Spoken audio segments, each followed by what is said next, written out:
Bastaram alguns gramas de papel amassado das ruelas de Duisburg, na Alemanha, para mudar a minha vida. Talvez aquele tenha sido o meu dia mais feliz, o dia em que ganhei uma pequena flauta de madeira.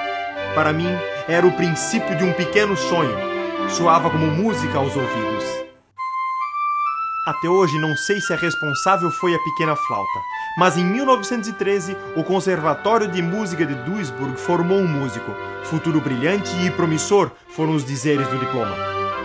Cheguei a tocar com Richard Strauss e saímos em turnê pela Europa. Aplausos embalaram o sucesso.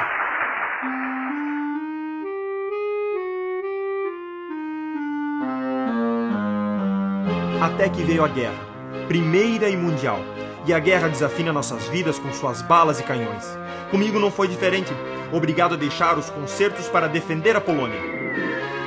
Mas era impossível deixar a música. Juntamos uns colegas de tropa e formamos uma banda. Toda vez que tocávamos era como se estivéssemos outra vez em casa.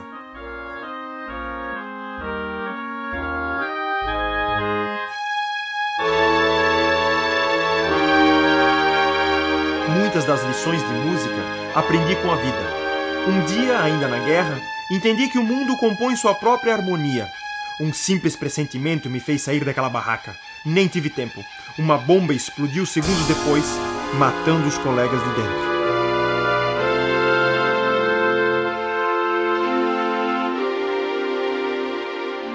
Impossível é sair da guerra sem qualquer sequela. No meu caso, foi o reumatismo. Deve ter sido coisa do destino, porque foi a doença que me trouxe para terras tropicais. Conselho do amigo Paul Gresser, capaz de mudar minha vida.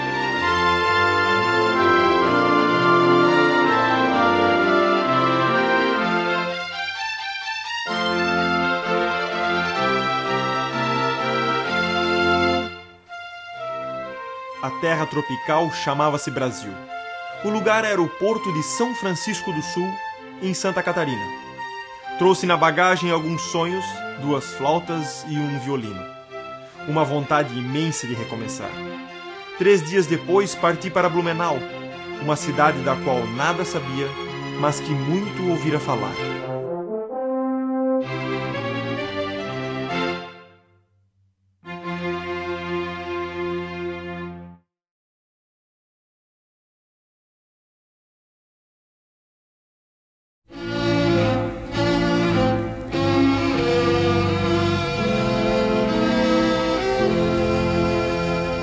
Blumenau vivia a década dos anos 20 um período de grandes mudanças. Essas mudanças ocorreram em função do pós-Primeira Guerra Mundial. É uma fase de transformações socioeconômica, política, culturais. Blumenau vinha desse período de pós-guerra fazendo mudanças na sua arquitetura da cidade, a Rua 15 de Novembro sendo calçada, grandes edificações, casa de comércio se estabelecendo, enfim. E é nesse pano de fundo que surge a figura de Hans Geiger.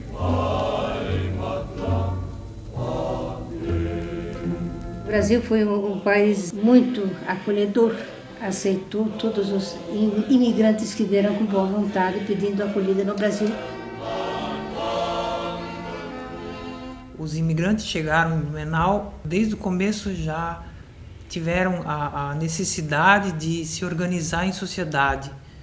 E uma das atividades eram a organização de sociedades de cantores, que eram grupos corais de homens, corais masculinos, que vem a ser o cenário musical que existia nesse período da colonização, até a chegada de Hans Geiger na década de 20. Esse é o cenário que Hans Geiger encontra aqui na cidade. Ele encontrou assim, uma cidade pequena, mas com pessoas muito calorosas, que gostavam bastante de coral, teatro. Só que nada era tudo muito amador, assim. A sua intenção não era aqui ficar, mas ele encanta-se com a região, a abertura que lhe foi dada.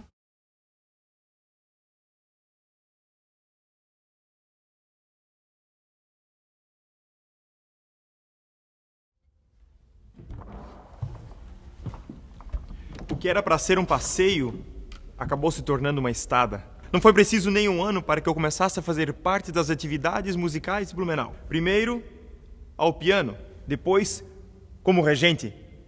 Juntou-se o artista ao palco, dando início à melodia.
Orquestra, coral e solistas. Passei a reger todos com a mesma paixão de quem rege uma vida. Primeiro, no clube musical. Depois, na banda lira e nos concertos do Teatro Frozen. Novos integrantes apareceram e a música só crescia.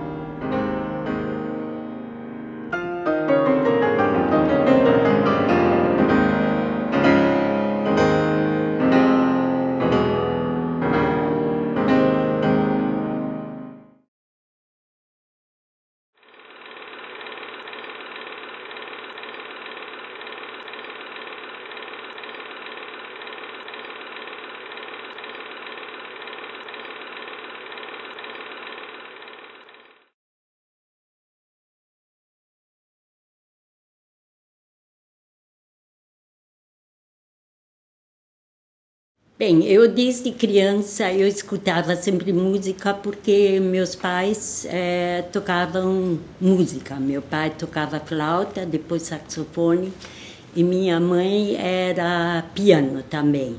Vim de uma família de gosto musical, todos tocaram seus instrumentos, tenho 7 irmãos, todos tiveram a chance de escolher um instrumento para tocar. Então, a gente desde pequena já foi levada para os concertos e como menina eu iniciei aulas de piano com minha mãe. A minha mãe participou da orquestra do Heinz Geier quando veio da Ucrânia, da Rússia, na época, União Soviética, para o Brasil. Quando chegou aqui em 1937, aproximadamente, já com 12 anos, participou até 1950. Eu conheci o maestro Geier, eu acho que eu tinha uns 11 anos. Eu estudava na 5ª série no Pedro II e ele era nosso professor de música. Em 1965 foi procurada pelo Heinz Geier, o seu Colim, para voltar a trabalhar agora como letrista, principalmente fazia as poesias para as músicas e as traduções para músicas que o Heinz Geier compunha. Entraram na nossa loja e perguntaram: olha, dona Erika, nós temos um pedido para a senhora, nós não achamos ninguém que escreve letras em português para nós, a senhora poderia fazer isso, tradução para nós? Eu olhei, olha, eu vou tentar. E deu tudo certo. Daí naquele ano ele fez um tipo de uma seleção, ele ia começar a formar um coral infantil no Carlos Gomes. Eu realmente comecei a cantar na igreja. E aí, aos poucos, um dia apareceu o maestro Geier na nossa loja, me convidando para cantar lá, porque ele estava precisando de uma solista. Posso contar desde o primeiro dia que fui na casa dele? Que eu era noiva? Isso nunca esqueço. Ele fazia uma comida alemã lá, chama-se Kartoffelkäse, né? Aí eu fui almoçar lá, era noiva. Aí eu me lembro tão bem que eu levei um buquê de cravos para minha sogra, que a minha avó tinha flores no jardim, né? Cheguei lá, fui bem recebida. Desde pequenininha eu conhecia o Gaia e sabia que ele era maestro. E ele, claro, ele me escutava tocar piano muitas vezes. Então, na ocasião em que o pianista da orquestra teve que se afastar por um tempo, ele me convidou para participar da orquestra. Nós sempre se damos bem. Morei 45 anos junto, lá na Rua Floriano Peixoto. Casei e fui morar junto, porque era filho único. Se não morasse junto, eles morriam do coração, né? Era uma época muito boa. Todos que participavam do coral, tanto os músicos como o coral, era uma verdadeira família. Ele conseguia fazer isso. Ele tinha uma liderança muito boa. Ele era um líder, mas um líder que juntava as pessoas. O Gaia era um aglutinador. Para minha impressão, ele tinha uma capacidade política muito grande de envolver as pessoas. De vez em quando vinha alguém lá para senhora ou gente nova para saber se tinha dom para piano ou para isso ou para aquilo, né? Então ele ia lá, explicava.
Eu conheci o Sr. Heinz Gaia através do coral dele, do Carlos Gomes. E eu comecei a cantar lá no ano mais ou menos 1937 ou 38. Eu acho que através disso é que também só o Carlos Gomes existe, né? Porque tinha a música. Acho que era o fator mais importante, a música, para surgir um Carlos Gomes.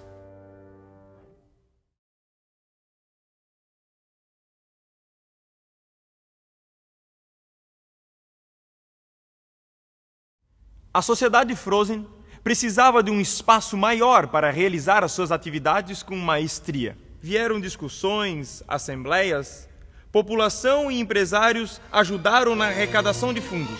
Em fevereiro de 1939, o Frozen passou a ser definitivamente Sociedade Dramático-Musical Carlos Gomes. Ganhamos um novo palco.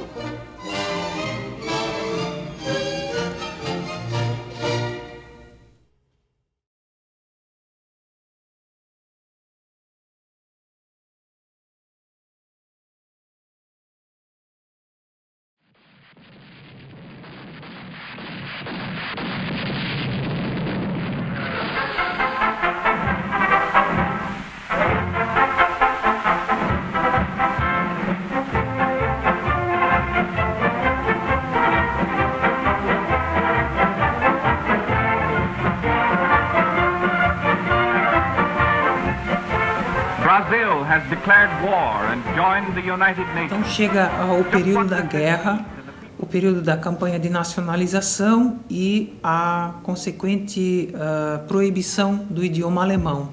Então, uma atividade exclusivamente de imigrantes alemães, cantos em alemão, são de uma hora para outra proibidos. E nesse cenário, Heinz Gaia está trabalhando. E quando ocorreu a Segunda Guerra Mundial, as pressões foram muitas por ele ser alemão. Blumenau, naquele tempo era tudo alemão, né? Então, tudo foi proibido, não podia mais cantar alemão. Então, foi só orquestra. E me lembro até de um detalhe, que nós tocamos uma peça, aí ele botou no programa atrás de Nepomuceno. Aí eu disse para ele, meu Deus, que compositor é esse, eu não conheço. Aí ele começou a rir e disse, esse não existe, era uma peça de um compositor alemão que ele botou no programa um outro nome, porque era muito naquele tempo da guerra, né, para não ser perseguido. Blumenau passou, durante a Segunda Guerra Mundial, por assim dizer, por um período que se chama pró-nazismo. E eu, dentro da obra de Gaia, eu não vejo isso. Então eu acho que isto é um mito, que foi usado muitas vezes para denegrir, porque o que o Gaia quis, ele sempre quis fazer música brasileira sobre heróis ou heroínas brasileiras. Ele é um homem que trabalha o que acontece aqui na Terra. E nós temos registros onde Geyer está se manifestando contrário ao movimento nazista da época, e ele se nega a tocar quando foi convidado para angariar fundos ou para relembrar a presença do partido nazista na região. Recebi hoje a convocação para a reunião que deverá acontecer amanhã. Não contando que o pouco espaço de tempo que tenho disponível, este mesmo acho precioso demais em dispensar com fúteis reuniões que devem julgar o acontecimento no dia 2 de dezembro, e prefiro dedicar o mesmo a interesses realmente culturais. De mais a mais, quero deixar aqui anotado que considero este convite ofensivo, uma total falta de consideração.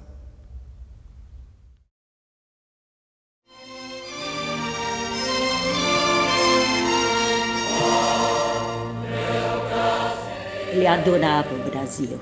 Ele realmente, para ele, o Brasil era a segunda pátria. Porque, embora ele fosse alemão, mas a alma dele era brasileira. Ele tinha um amor tremendo pela nossa cidade, pelo nosso país. Eu acho que ele tinha até uma capacidade de patriotismo maior do que qualquer brasileiro hoje em dia. Todos os concertos dele começavam com o hino nacional, né, ou hino à bandeira, ou hino de Santa Catarina. E aos poucos ele aprendeu o português e falava bem. E principalmente era a música para ele. Os programas que ele apresentava eram essencialmente brasileiros, né? Até o programa que ele apresentou para a inauguração do prédio do Teatro Carlos Gomes aqui, em 1939, antes de começar a Segunda Guerra Mundial, era essencialmente brasileiro, né? Porque ele achava que ele estava num país maravilhoso, que ele sempre dizia.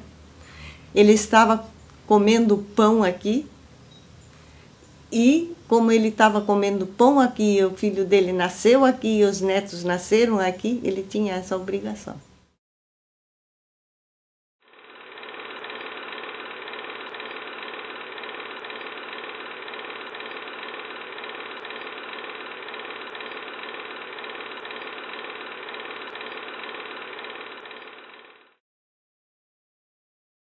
A minha história com Blumenau vai muito além da música. Aqui eu fiz o meu lar, a minha família. Me casei com Hedwig. Aqui nasceu o meu filho Júnior, que me deu netos e estes bisnetos. E a família não parou mais de crescer.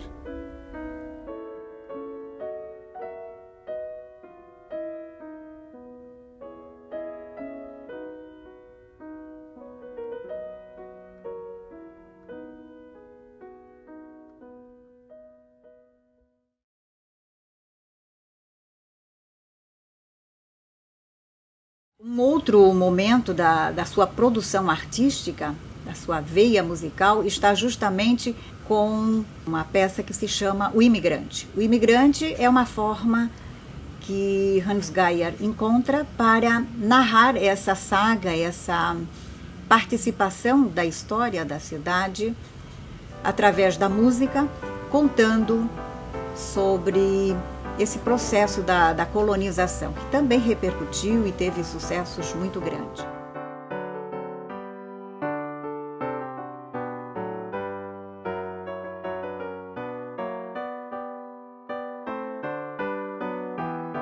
Uma outra peça de Hans Geier foi Viva o Ministro, que é uma sátira onde Hans Geier trabalhou com a sua música, o coral, que fizeram também época. Então, como se percebe, a participação de Hans Geier na musicalidade de Blumenau ao longo de 50 anos foi muito forte.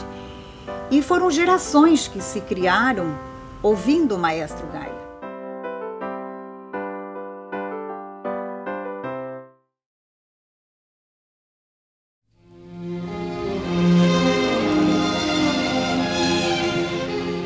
Passou a compor em português e a adaptar obras em português, ele manteve o seu estilo, até porque tinha que ser uma maneira mais adaptada ao grupo de amadores que ele tinha. Eu senti nele, no Hans Geier, uma grande capacidade de improvisação. Os grupos com os quais ele trabalhou não eram profissionais, então ele era um adaptador de obras. A gente também tinha falta de músicos, né? Era uma orquestra com 25, 30 pessoas. E às vezes ele chegava a tocar a Sinfonia de Beethoven, que precisaria de uma orquestra enorme, com todos os instrumentos, e faltavam esses instrumentos, principalmente instrumentos de sopro. Iris Collin tinha um órgão de válvula antigo, com um microfone.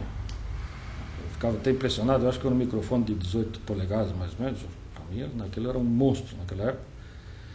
E ali, com registro, ela puxava qualquer instrumento que faltasse na hora. Então, ele fazia uns arranjos especiais que adaptava aquelas partituras para a Dona Iris tocar no órgão. Ele entregava as partituras, quando ele começava a tocar uma peça, e disse, vamos tocar agora. Aí ele notava o que principalmente estava faltando. Vamos dizer, falta aqui um oboé, falta aqui isso, aquilo.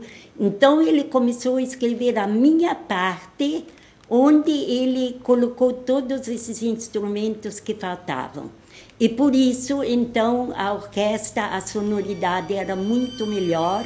Quem escutava tinha a impressão que tinha muito mais instrumentos do que na realidade tocavam. O coral dele era um coral amador, com belas vozes, como o da Rita Schwaber, que foi a grande intérprete das canções dele.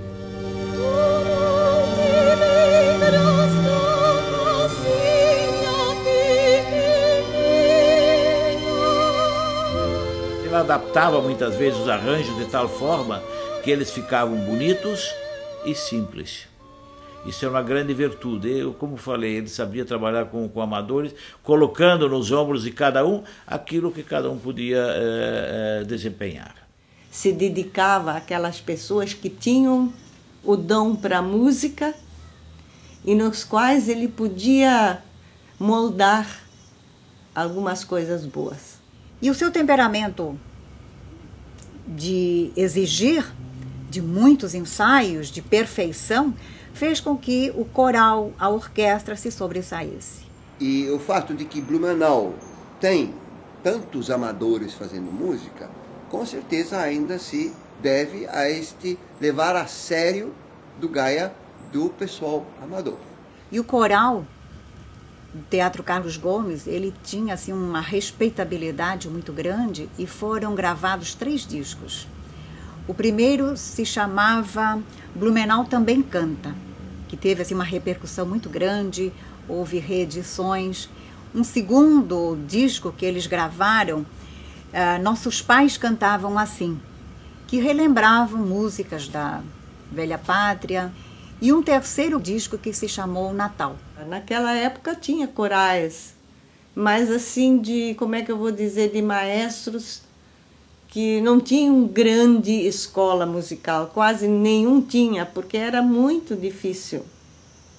mandar uma pessoa para fora, para Florianópolis ou para onde, para ser maestro. Era muito difícil. E o maestro Gaia supriu toda essa falta e era muito benquisto, muito querido por todas as pessoas. Nunca vi diferença entre amadores ou profissionais. O importante é o acorde do talento. Quando dei aulas no Pedro II, eu pude perceber isso. Encontrei vários e bons talentos. E eu nunca abri mão dos longos ensaios. Eu achava que era bom trabalhar com ele, porque ele tinha bastante paciência para ensinar e a gente gostava também as músicas que ele trabalhava com a gente. As peças ele distribuía as notas, né? E a gente tinha que ler as notas e começar a cantar, né?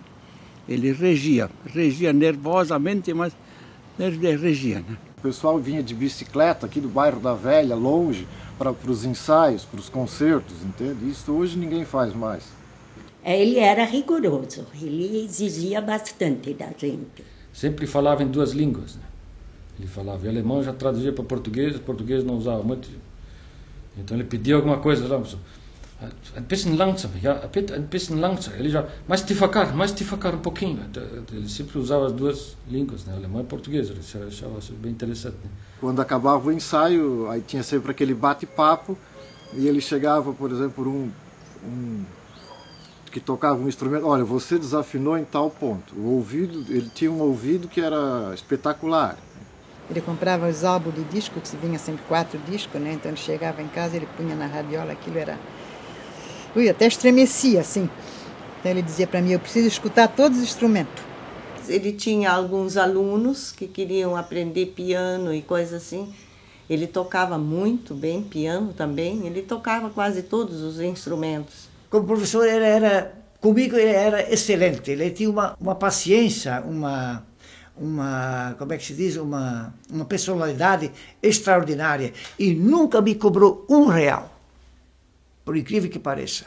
O que ele aceitava, um dia quis dar dinheiro para ele, eu digo, olha, se você me dá o dinheiro, você não precisa mais voltar para mim, eu não lhe dou mais aula. Aí eu comecei a dar meia, comecei a dar cabeça, aí eu peguei o fraco do Ais, eu presenteei ele várias camisas e várias meias, lenços, isso ele aceitava. A gente notava logo que ele era uma pessoa de muita competência. O Brasil teve uma certa carência de autores regionais brasileiros. Tem gente que considera que depois de Carlos Gomes, ele é um dos grandes compositores brasileiros. Quem fez ópera no Brasil, né, a gente pode reduzir a um número muito pequeno. Desde o primeiro instante até o último, ele foi um homem muito educado, um homem respeitável, um homem que sabia elogiar, sabia também dizer, essa parte não saiu tão bonito, vamos treinar mais uma vez. Porque ele era um grande músico. Ele só elogiava. Aí ele falava sempre essa frase para mim. É uma pena, maestro Werner, que Blumenau não lhe conhece. Blumenau devia lhe conhecer. Tá? Pelo talento que eu sei que você tem. Isso me orgulhava muito. Entende? E essa força está ainda hoje dentro de mim. Ele era uma pessoa muito positiva, ele me estimulou muito, quando eu errava, ele dizia, não, isso não tem problema, então ele sempre me deu muito apoio. Disciplina, talento, compromisso, paixão. Foram muitos os concertos que apresentei no Teatro Carlos Gomes, unindo o coral, orquestra e o balé de Mara Probst. O momento antes de entrar no palco era o meu predileto. Ver a plateia cochichando até o silêncio completo. O ouvido atento para o início da apresentação.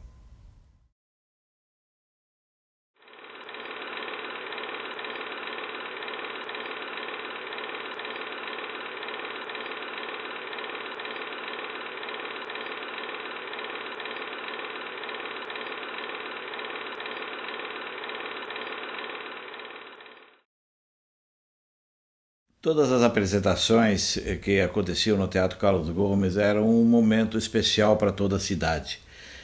A divulgação era feita e a população ansiava muitas vezes por um novo espetáculo que ia acontecer. Eu acho que a sociedade demonstrava interesse, e o teatro estava sempre lotado, sempre tinha propaganda, diversas vezes ficavam pessoas assistindo em pé, porque não tinha mais lugar na plateia. Porque quando nós apresentávamos um concerto, o teatro estava cheio, né? Entre um ato e outro, as palmas eram tantas, entende? Levantavam 2, 3 vezes e batiam palmas, entende? Sempre achei com sucesso. A cidade toda praticamente, ou pelo menos a cidade era o centro, né? Basicamente o centro. Todos os nossos vizinhos, amigos, tinham ou praticamente todos, a gente tinha essa impressão que essa cidade estava envolvida com esse trabalho cultural, artístico do Teatro Carlos Gomes. Né? Nós íamos no teatro, todo mundo ia de terno, engravatado. O pessoal colaborava, gostava. Naquela época, nós não tínhamos também os recursos de lazer hoje que temos, ou seja lá que for, internet ou televisão, qualquer coisa assim. Então todos os nossos, até o desenvolvimento de ídolos, de social, de conversa, se dava bastante lá naquela época, na área, né, no Carlos Gomes. Tudo que acontecia na cidade em termos de visitas, a grande sala de visita seria o Teatro Carlos Gomes e a apresentação de um concerto musical sobre a batuta do maestro Hans Geier. E assim estiveram visitando a cidade Getúlio Vargas, Nereu Ramos, Assis Chateaubriand, e o nosso maestro fazia as suas apresentações que abrilhantava o evento com aplausos da plateia que fazia parte desse grande concerto. A orquestra foi convidada pelo Assis Chateaubriand a fazer uma turnê em São Paulo e Rio. Eu sei que tiveram muito sucesso, foram muito aplaudidos. Em todo lugar, aonde a gente ia, onde a gente apresentava, recebia muitos aplausos. O maestro, ele cuidava muito que saísse tudo certinho, era ensaiado muitas e muitas e muitas vezes. E aonde a gente chegava, a gente fazia sucesso e ficava feliz, contente. E as pessoas também ficavam felizes.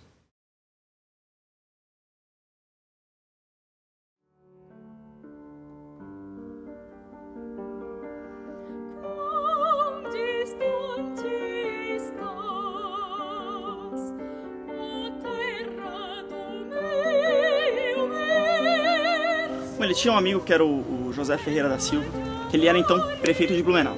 Ele deu a ideia aí do Geier de escrever a ópera sobre Anita Garibaldi. Então, ele subvencionou uma viagem para que o Geier fosse até a Laguna e vivesse com as pessoas, com os pescadores, ouvisse os costumes, as histórias, né?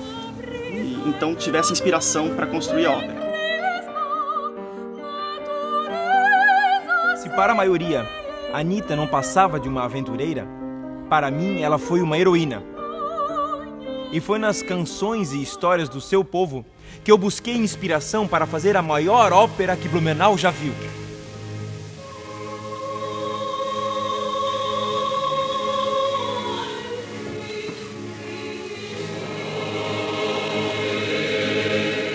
E a sua participação maior, assim, a grande glória de Geier é justamente na década de 50, por ocasião do centenário da cidade, quando foi organizado a ópera de sua autoria, Anita Garibaldi. O sucesso desta ópera foi tão grande que ela extravasou o município, grandes apresentações foram feitas em todo o estado, em Florianópolis, Curitiba, Joinville, Itajaí, e chegou a São Paulo.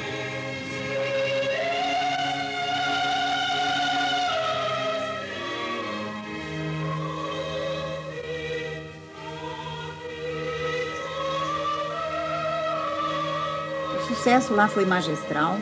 A apresentação desta ópera Anita Garibaldi contou com artistas, com atores de Rio, São Paulo, e foi assim um sucesso maravilhoso.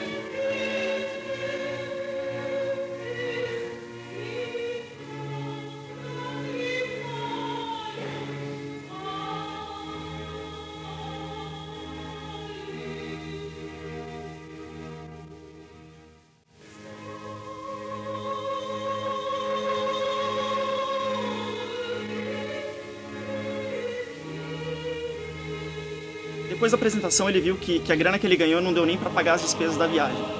Então o amigo dele comprou a ópera dele e tinha planos de traduzir para o italiano, alemão. E tinha planos de fazer várias apresentações no Rio, São Paulo, Belo Horizonte, e Alemanha, Itália, inclusive nas Olimpíadas de 1960 em Roma. O que eu acho interessantíssimo, realmente, e isso novamente é uma coisa muito da nossa terra em Blumenau, de que essa ópera nunca mais foi reapresentada. Falta dinheiro, mas eu acho que para essas coisas não devia faltar dinheiro.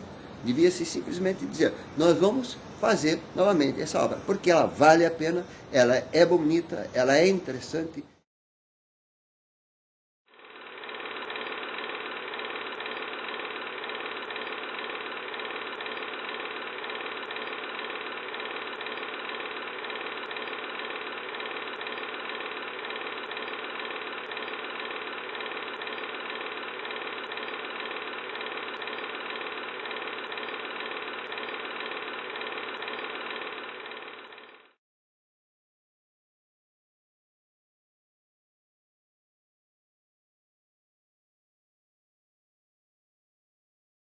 Foi no dia 8 de maio de 71 que completei o meu jubileu de ouro. 50 anos em frente do coral e orquestra da cidade. Fizemos um grande concerto. Quanta alegria eu senti naquele dia. A comemoração foi do jeito que eu mais gostava. Cadeiras ocupadas, palco e a música como a estrela principal.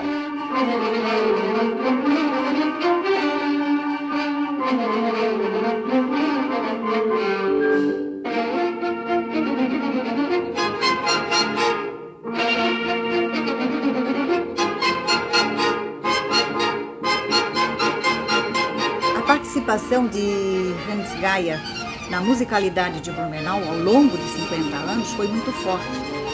E foram gerações que se criaram ouvindo o maestro Geier. E assim o maestro Geier, ele teve a sua participação na musicalidade de Blumenau e a velha geração ainda tem aquela saudade, aquele momento de lembrança do que significou esses 50 anos de Hans Geier na história da cidade, na sua musicalidade.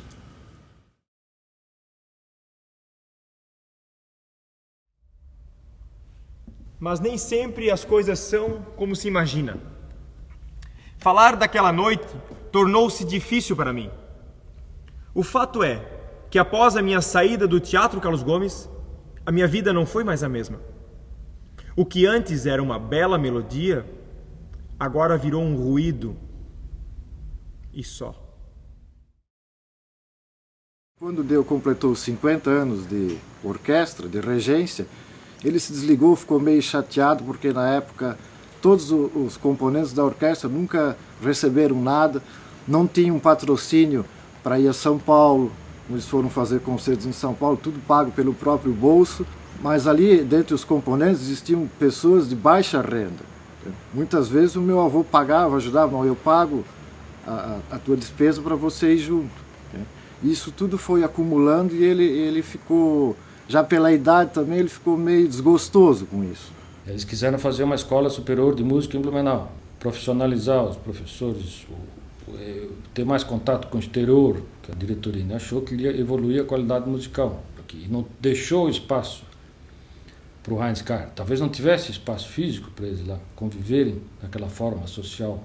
E, num sentido, talvez não foram felizes, porque muita gente ficou assim um pouco magoada, né?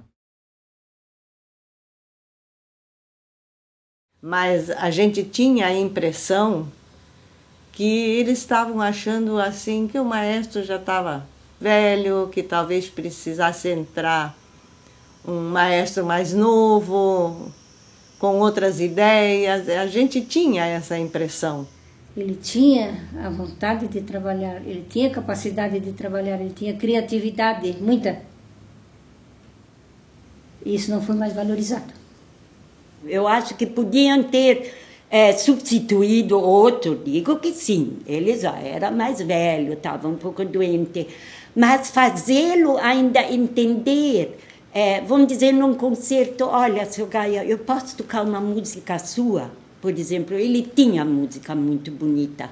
Ou o senhor não quer, ao menos vamos fazer assim, o senhor rege ao menos uma música, para o pessoal não esquecê-lo completamente.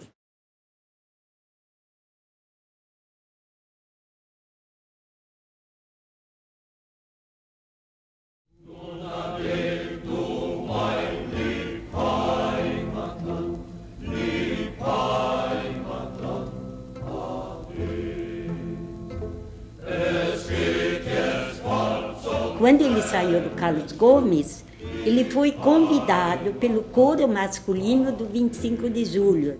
O primeiro concerto ele até regeu, mas depois ele viu que tinha uma pessoa no coro masculino muito interessada e que tinha a capacidade, o Manfredo Bubeck, e convidou ele.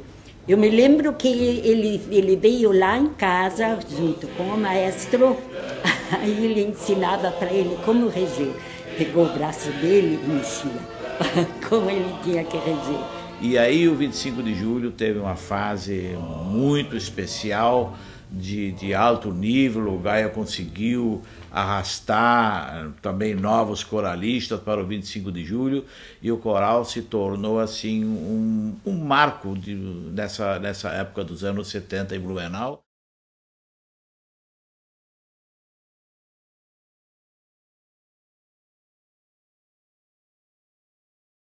Naturalmente que para Gaia sair daquele seu mundo musical lhe foi muito cruel. E isso ficou marcado no silêncio que ele passou a manter a sua vida, não retornando mais à maestria. Ele ficou quieto, mas ele ficou triste. A gente notou que ele ficou... faltou alguma coisa para ele, né? Que a vida dele era a música, né? Meu Deus, desde pequena. A vida dele, no final, foi em Navegantes. O que ele fez com as obras dele? Rasgou e queimou por um fogo. Coisas que ainda não tinham sido apresentadas.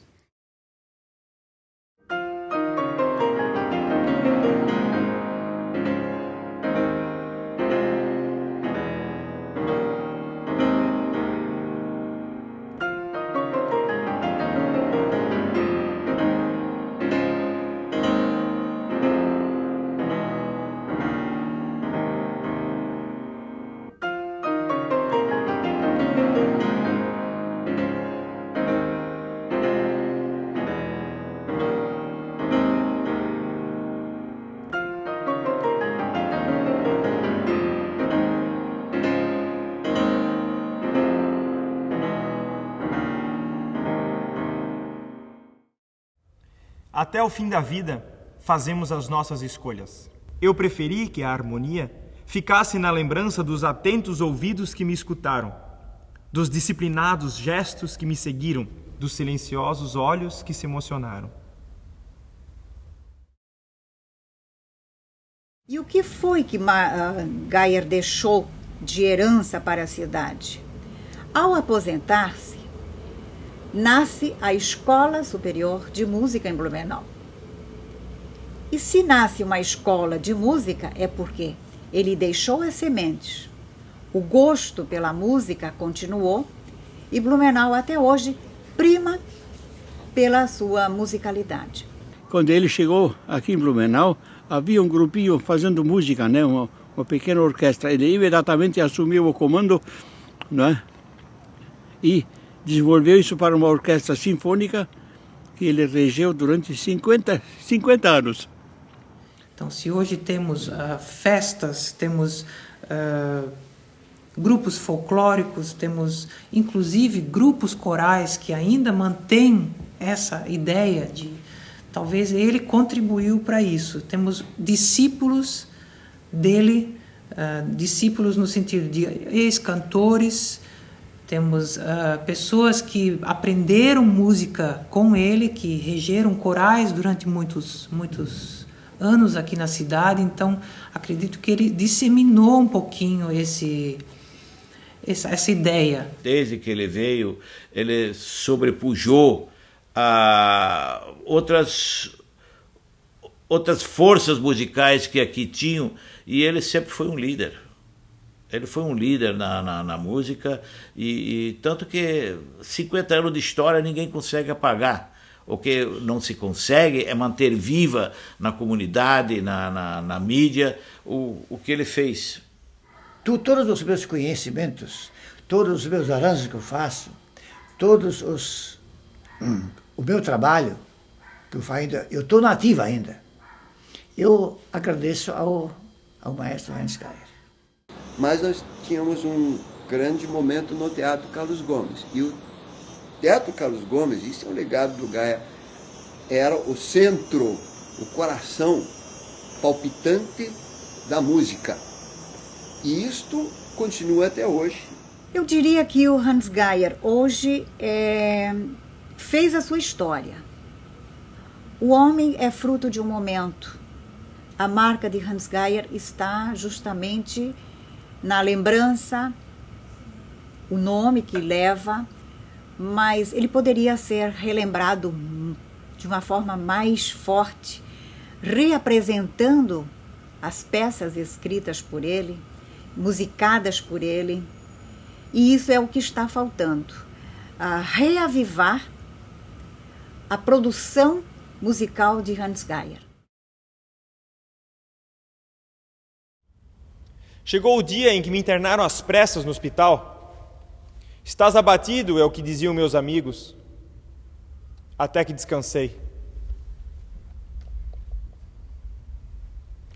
Há quem diga que eu ainda viva em algum acorde esquecido ou em uma partitura amarelada que o silêncio não conseguiu apagar.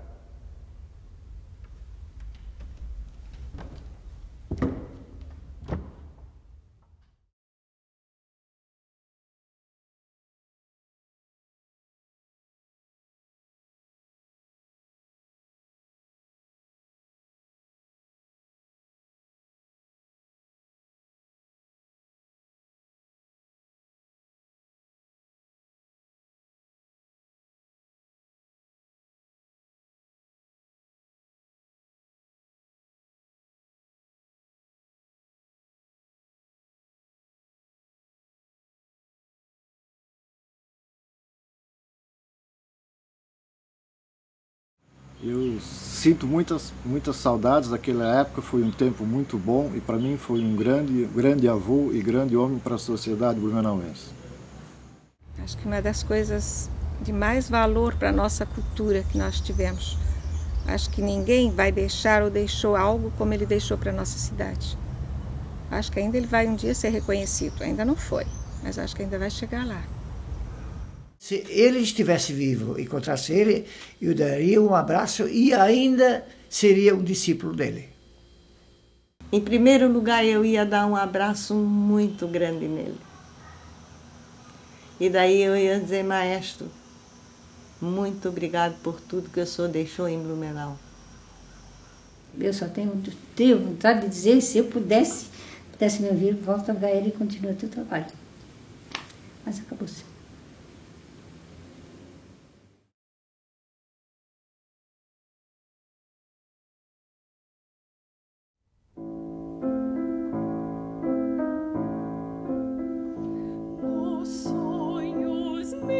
Surgiste, amor, no sonho meu te abracei, vibrou em mim teu beijo, amor, a alma te entreguei, meu coração transbordou de emoção, do sonho me arrancou.